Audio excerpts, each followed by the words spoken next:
Ya, mohon maaf tadi ada kendala koneksi, jadi saya membuat video lanjutan dari video pertama tadi. Tadi sebentar saya share screen dulu. Ya, tadi terakhir sampai ke pengaturan skala ya. Jadi kalian bisa mengatur skalanya di sini. Klik dua kali, ini ada menu scale ya. Ini bisa kalian ubah, misalkan dari from berapa ya kira-kira ya? Mungkin min 100 misalkan. Kemudian untuk horizontalnya kita bisa, oh ini sudah nggak usah diatur lagi nih. Terus kita apply. Nah, jadi akan turun dia spektrumnya. Jadi kurang lebih seperti ini. Itu silahkan disesuaikan kalau kalian memang ingin mengatur seperti ini itu silahkan saja. Tapi kalaupun tidak juga ya nggak masalah gitu. Cuman kalau saya pribadi sih lebih suka dia jangan terlalu tinggi spektrumnya. Dan ini juga sumbu Y-nya juga bisa diatur skalanya ya supaya jangan terlalu ke kanan. Itu misalkan kita ubah dari min satu misalkan itu 21 kita apply. Nah, ini akan mungkin jauh lebih rapi sebenarnya karena tidak terlalu jauh dari sumbu Y dan juga sumbu X. Itu kurang lebih. Kemudian kita sudah selesai membuat kromatogram di sini, maka yang langkah berikutnya adalah kita bisa ekspor graf. Langkahnya sama dengan waktu ekspor spektrum IR-nya.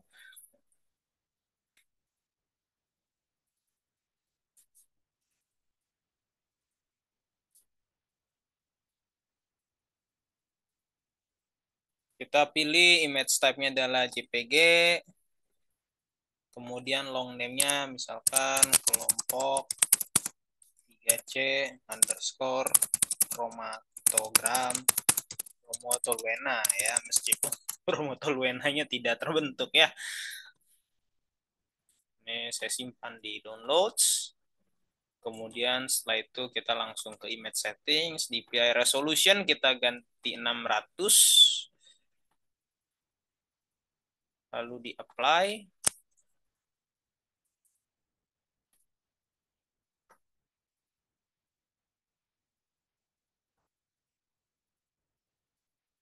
Oke, sampai muncul pesan graph one is exported ya. Ini kita bisa tutup dan oke. Dengan demikian proses pengolahan atau pembuatan kromatogram menggunakan eh, perangkat origin sudah selesai ya. Sekarang kita bisa cek ke gambarnya. Bisa kita lihat bagaimana kualitas gambarnya dan jadi ini nanti yang kalian cetak ya, kalian print dan kalian tempelkan gambarnya di laporan praktikum bersama dengan gambar uh, spektrum IR tentunya ya. Jadi gambar spektrum IR dan kromatogram itu bukan ditulis tangan, bukan digambar tangan, tapi di uh, apa namanya dicetak ya. Oke. Kemudian sekarang saya ingin menjelaskan tentang tabel tambahan ya. Kalau tadi kalian lihat di apa namanya di penjelasan laporan praktikum tadi ada tabel tambahan di sini kata list C yang ekstensi PDF kalian download juga silakan kalian lihat.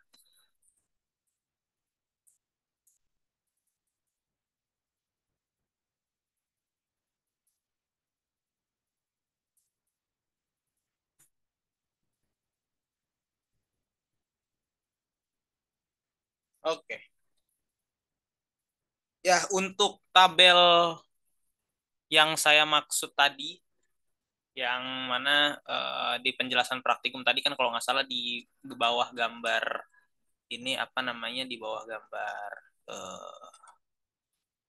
gambar kromatogramnya harus ada tabel yang menunjukkan uh, hasil dari apa waktu retensi dan kira-kira nama senyawa apa yang ada di dalam sampel yang diinjeksikan begitu ya.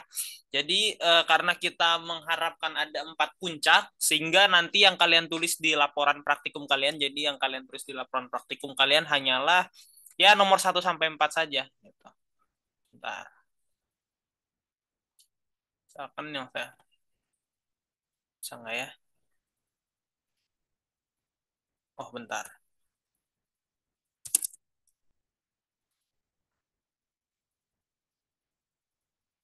Ini jadi kalian nanti cukup menulis ya. Kalau tabel ini kalian tulis tangan ya. Kalian tulis tangan. Jadi cukup kalian tulis dari retention time, area height W05 itu semua kalian salin. Kemudian di akhirnya adalah nama senyawa atau compound name. Tapi yang ditulis adalah nomor 1 sampai 4 saja. Oke. Kemudian total yang di bawah ini nggak usah kalian input ke laporan praktikum. Ingat, ini ditulis tangan. Nah, mungkin timbul pertanyaan, Kak, bagaimana kita mengetahui senyawa tersebut apa? Ya, kalian harus ingat kembali yang namanya prinsip kromatografi gas itu adalah berdasarkan titik didih ya.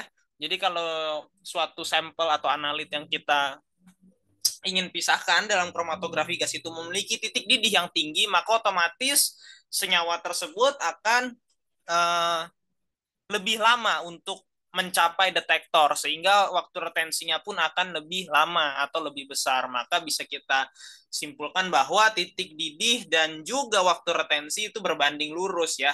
Jadi kalau titik didih rendah maka waktu retensinya juga rendah, begitu juga kalau titik didihnya tinggi maka waktu retensinya tinggi. Nah, 4 senyawa itu apa aja? Ada DCM, BR2, toluena, dan bromotoluena. Dari 4 senyawa ini kalian cari titik didih masing-masing dan urutkan dari yang terkecil ke yang terbesar. Ya, dari yang terendah ke yang tertinggi. Maka nanti kita bisa simpulkan bahwa titik didih terendah itu punya analit apa?